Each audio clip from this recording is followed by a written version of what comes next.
কত মানুষ আমাদের কাছে 400 কোটি টাকার মালিক, বেটা 400 কোটি টাকার মালিক, এমন ভদ্রলোকের চোখের কান্না আমি দেখছি, পরিবারের কষ্ট, পরিবারের অশান্তি।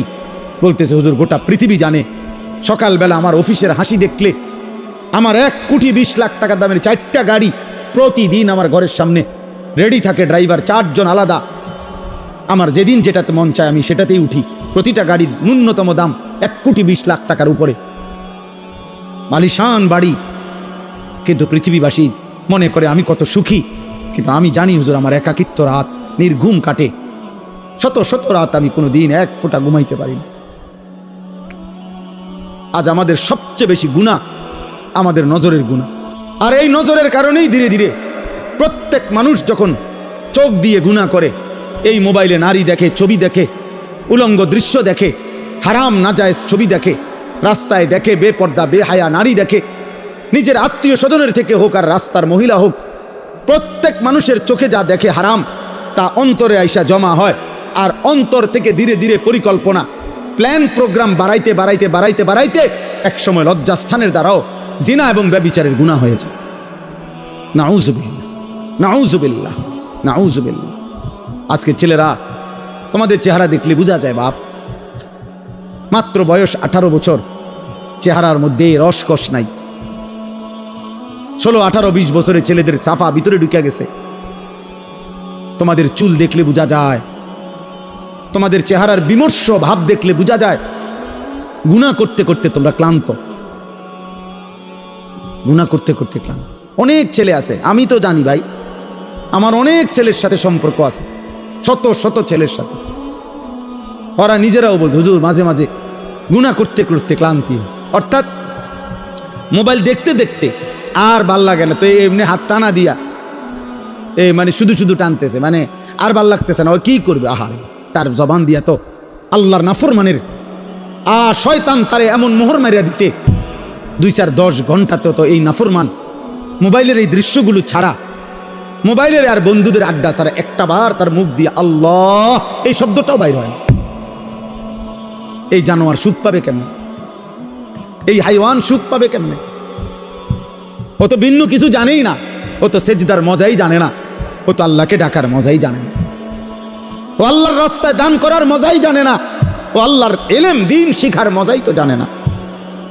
বড় পীর আব্দুল কাদের জিলানী রাহমাতুল্লাহ আলাইহি বলছেন, দুনিয়ার রাজা বাদশারা যদি জানতো আমি আব্দুল কাদের রাত গভীরে তাহাজ্জুদ নামাজে যখন সেজদা দেই, আমার এই কপালটা যেটুকু মাটির মধ্যে যখন লাগে সেজদাতে, উনি বলেন আমি তখন যেই মজা পাই, যেই সুখ পাই, যেই আনন্দ পাই, আল্লাহর কসম তিনি বলেন দুনিয়ার রাজা বাদশারা যদি যা টের পাইতো তাহলে আমার থেকে বন্দুক ঠেকাইয়া ওই সুখ ছিনাইয়া নেওয়ার চেষ্টা করত। আলা বিযিক্রিল্লাহি তাতমাইন্নুল কুলুব। রব্বুল আলামিন বলেন আমি ওয়াদা দিলাম আমার বান্দা যখন আমাকে ডাকবে আমি তার দিল প্রশান্ত করে দেব, প্রশান্ত।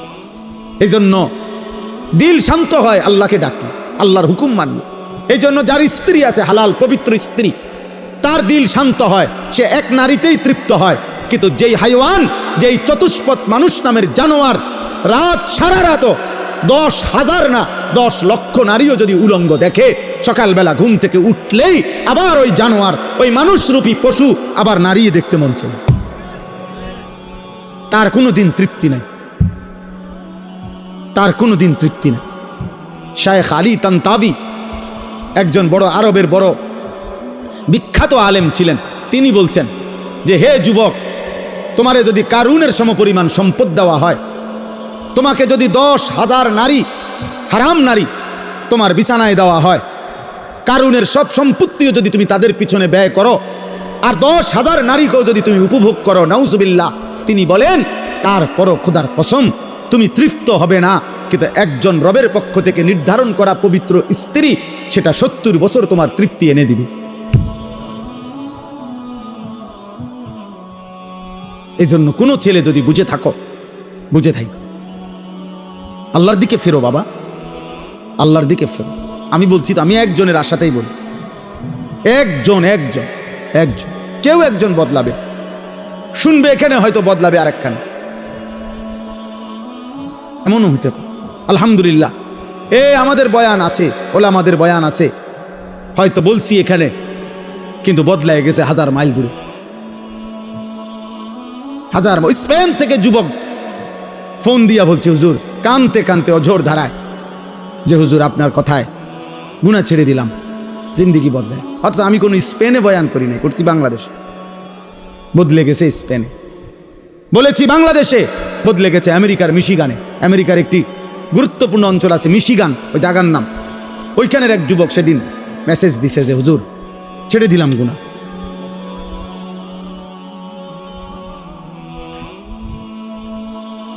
হ্যাঁ, এজন্য প্রিয় ভাই, আল্লাহ তাআলা বলছে কুল্লিল মুমিনিনা ইয়াগুদ্দু মিন আবসারি। আরে মুমিন মাত্রই চোখ নামাবে, ইমানদার কেমনে ভিন নারী দেখে, ইমানদার কেমনে ভিন নারী দেখে, ইমানদার কেমনে মুসলমান পরের নারী। এক যুবক, হাদিসে আছে, তোমরাও শুনছ, নবীজির জামানায় এক যুবক এসে বলছিল, ইয়া রাসূলুল্লাহ সাল্লাল্লাহু আলাইহি ওয়াসাল্লাম, আমাকে জিনার অনুমতি দেন, আমি জিনা করতে চাই, ইদান লি বিজিনা। নবীজি তাকে 5টা প্রশ্ন করছে, যুবক কাছে আসো। নবীজি বলছে, তুমি কি চাও তোমার স্ত্রীর সাথে কেউ এই কাজটি করুক? সে বলছে না। বলছে, তুমি কি চাও তোমার বোনের সাথে কেউ এই কাজটি করুক? বলছে না। আমি সংক্ষেপে বলতেছি। নবীজি বললেন, তুমি কি চাও তোমার মেয়ের সাথে কেউ এই কাজটি করুক? বলছে না। নবীজি বলছেন, তুমি কি চাও তোমার মায়ের সাথে কেউ এই কাজটি করুক? নবীজি বলছেন না। স্ত্রীর কথা না, মাকে বলছেন। এরপরে নবীজি বলছে, তুমি কি চাও তোমার ফুফুর সাথে এই কাজটি কেউ করুক? যুবক বলছেন না। নবীজি বলছে, তুমি কি চাও তোমার খালার সাথে কেউ এই জিনা করুক? যুবক বলছে, লা ওয়াল্লাহি জালানি আল্লাহু ফিদাআকা। হে আল্লাহর নবী, না, আমি চাই প্রয়োজনে আপনার কথা শুনে আমি আমার জীবন দিয়ে দেব, কিন্তু আমার পরিবারের এই আপনজনদের সাথে কেউ জিনা করুক, আমি এটা মেনে নিতে পারি না। আল্লাহর নবী সাল্লাল্লাহু আলাইহি সাল্লাম বলছেন, ওয়ালাল্লাযীনা ওয়ালান্নাসু ইউহিব্বুনাহু লিবানাতিহিম লিআম্মাতিহিম লিখালাতিহিম লিউম্মাহাতিহিম লিআখাওয়াতিহিম।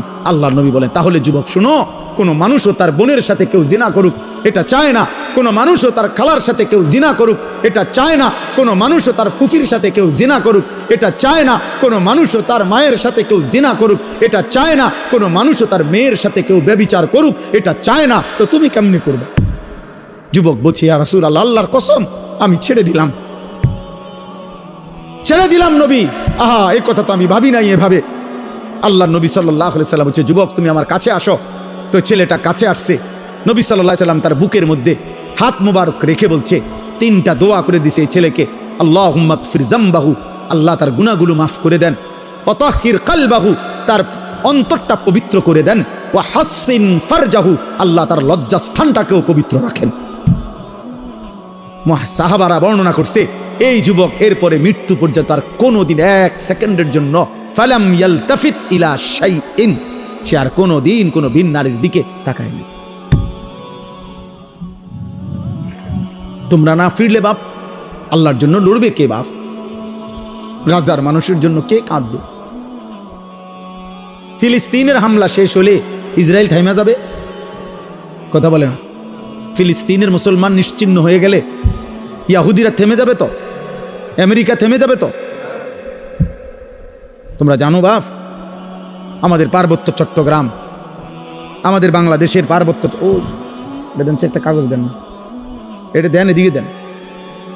এই মনে করেন যে কেউ যারা বুঝের আছেন, ও বাংলাদেশের মানচিত্র দেখেন, বাংলাদেশের মানচিত্র যেমন আঁকা আছে, এই মানচিত্র দিক দিয়া পার্বত্য চট্টগ্রাম এমন সিস্টেমে যে এটা যদি কেচি দিয়া কাটে, কেচি দিয়া কাটলে এটা আলগা হয়ে যাবে, ফিরে যাবে আর। মানে এই কোনাটা যদি এমনি মাঝখানে হইলে না, এটা কেচি দিয়ে কাটন যাইতো না, কারণ এটা মাঝখানে।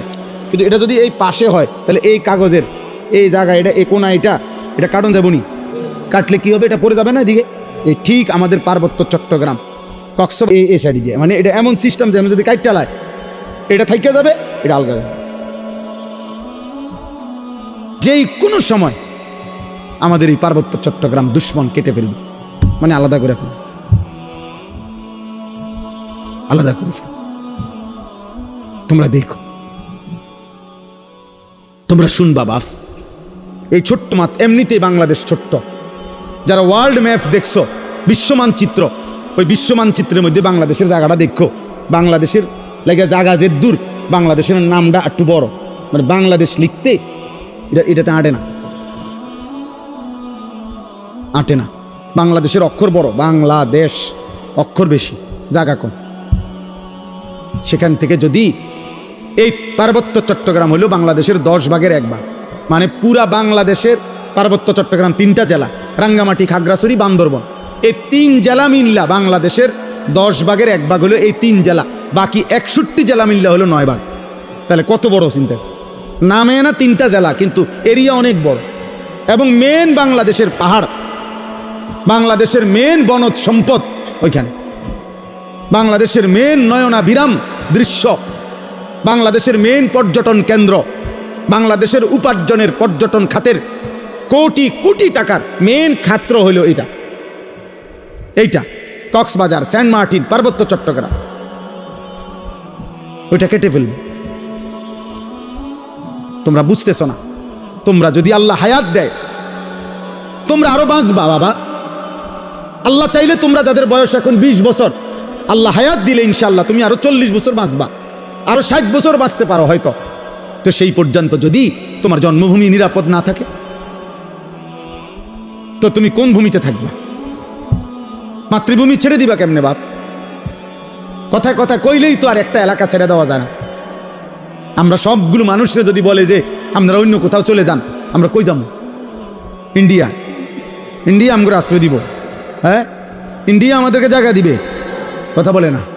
তাইলে যারে দেয় না তো দিছেই, আমগরে দিবে। আপন জনরে তো জায়গা দিছেই, তো আমগরে আর দিবে কেমনে? আমগরে দিবে কেমনে আর? হ্যাঁ, আমরা বলবে খেদাই দিলা তোমরা, কখন তোমগরে জায়গা দিমু? আহা, তাইলে আমাদের জন্য বঙ্গোপসাগর ছাড়া আর কোন জায়গা? তো বঙ্গোপসাগরও তো দখল করে ফেলবে। তুমি যাইবা কোথায়? নিজের ঘরে জীবন দেওয়া ছাড়া আর কিছুই মিলবে। যাই হোক বাবা, না বুঝলে কিছু করার নাই। বাকি এটা মনে রাখো বাপ, বিপদের অশনি সংকেত আছে। আমাদের রংপুর বিভাগে 8টি জেলা বাংলাদেশের, উত্তরবঙ্গ যেটা রেকর্ড, ওইখানে প্রত্যেক দিন 12 মাস প্রতিদিন মুসলমান আল্লাহর কসম খ্রিস্টান হয়ে যাচ্ছে। প্রত্যেক, আমার এই 2 চোখে আমি 2 জন মুসলমানকে, এইবার ঈদের পরে গেছি যে 2 দিন ছিলাম, এই 2 চোখে দেখছি 2 জন লোক। আরো অনেক দেখছি আমি গত বছর 40 দিন ছিলাম উত্তরবঙ্গ তাবলীগের সফরে, দিনাজপুর, এক টানা 40 দিন ছিলাম। এবছরও ছিলাম 2 দিন। নিজ চোখে দেখছি 2 ভাই ওইখানে, 2 জনই এখন খ্রিস্টান, 2 জনই মুসলমান ছিল। আশ্চর্য হবেন, একজন আল্লাহর কসমে কোরআন সামনে, ওই নিজে বলছে ও 7 বছর মসজিদে ইমামতি করত। বুঝেন নাই? 7 বছর মসজিদের ইমাম ছিল। এমন মুসলমান, সে খ্রিস্টান হয়েছে, সে খ্রিস্ট ধর্ম প্রচার করে। এখন তো বুঝতেছ না আব্বা, মনে করছে এই চুলের ফ্যাশন এটাই জীবনের সবকিছু। একটা মেয়ের সাথে কথা বলতে পারতেছ, অথবা কোনো মেয়ের ছবি দেখে দেখে সময় কাটাচ্ছ, তুমি মনে করছে এটাই জীবনের। না বাপ, এটা জীবনের শেষ কথা। 12 কিলোমিটার পায়ে হাইটাও, 12 কিলোমিটার পায়ে হেঁটেও গাজার বাচ্চা একটা রুটি খুঁজে পায় না, একটা রুটি খুঁজে পায় না। একটা রুটির জন্য কোনো বাচ্চা 12 কিলোমিটার পায়ে হাইটা গেছে। আল্লাহর কসম, পত্রিকা চোখ নামাও, চোখ, নজর হেফাজত করো, নজর হেফাজত করো। নারী দেখো না, অস্থির ছবি দেখো না। তোমার বড় মোবাইল দরকার, ব্যবহার করো, যেটা দরকার ওইটার জন্য।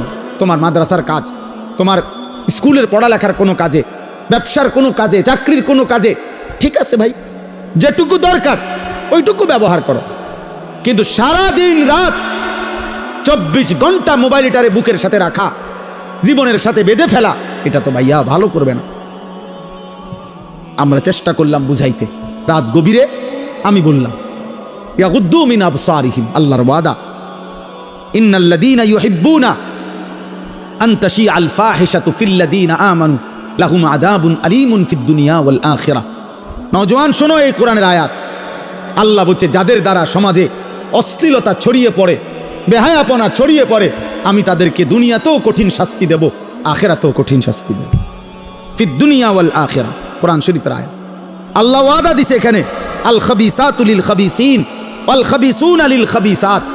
এই যুবক শোনো, আল্লাহ বলছে যেই যুবকের চরিত্রহীন, যেই যুবক নারী, ছবি, অশ্লীল, জিনা, ব্যভিচার, নিজের হাতকে নিজের লজ্জাস্থানে নাপাক কাজে ব্যবহার করছে, এই অসভ্য দুশ্চরিত্র লম্পট, আল্লাহ ওয়াদা দিছে নাফরমান, মনে রাখিস তোর বউও মিলবে এমন খবিস। এই যে কোরআন শরীফে আল্লাহর ওয়াদা, আল্লাহ বলছে খবিস, তোর বিবিও হবে খবিস। তুই তখন বুঝবি, তোর বেডি যখন আরেক বেটার লগে চলবো তখন বুঝবা, তখন বুঝবা দুনিয়া অন্ত মানুষের বেডি চাও, টের পাও না। তোমার বিবি বিয়ে করার পরে যখন দেখবা অসৎ, 2 নাম্বার চরিত্রহীন, তখন বুঝবা বাবা। কোনো স্বামী যদি শোনে 12 বছর পরেও আমার স্ত্রী পরকীয়ায় আসক্ত, অন্য পুরুষের লগে আসক্ত, ওই স্বামীর তখন আর দুনিয়ায় কিছুই থাকে না। 1000 কোটি টাকাও তখন কিছু হয় না, তার জীবনটাই তখন জাহান্নামের টুকরা হয়ে যায়। আমি একজন না, আমি এমন শত শত মানুষ জানি